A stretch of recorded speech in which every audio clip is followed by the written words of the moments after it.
on est sur la commune de Zuydcote, on est aux portes de la réserve naturelle de la dune Marchand. Vous avez ici donc un aperçu du périmètre du grand site des dunes de Flandre, donc qui commence depuis la jetée de Dunkerque jusqu'à la frontière belge.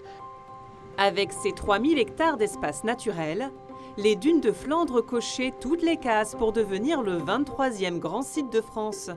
L'aboutissement d'un travail de 50 ans sur la préservation du massif dunaire. Ça va être derrière des actions sur le développement de sentiers de randonnée, l'aménagement d'aires de stationnement de camping-car. Ça peut être aussi le travail sur la signalétique.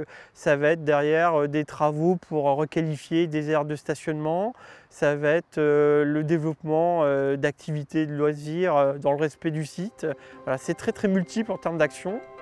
Un label exigeant qui, une fois obtenu, permet de débloquer des projets.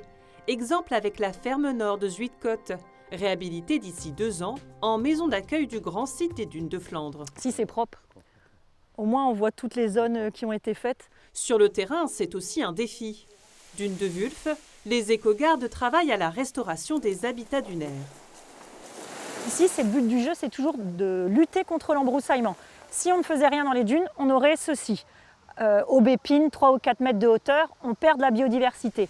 Avec 500 000 visiteurs tout au long de l'année, qui dit nouveau label, dit nouveau flux de touristes à gérer. C'est une belle reconnaissance, mais justement, on espère que les gens seront éco-citoyens et qui viennent avec, on va dire, le code de bonne conduite en poche, qui ne font pas tout et n'importe quoi dans la dune. Elle est fragile, elle est délicate, il y a pas mal de règles à respecter.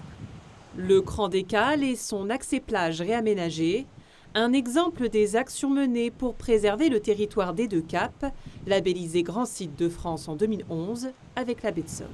Le fait d'attribuer ce label aux dunes de Flandre a vraiment été comme un déclic de prendre conscience qu'on avait une vraie dimension régionale avec ces 3 sites. Avec un enjeu commun à l'avenir, le recul du sentier du littoral, soumis à l'érosion.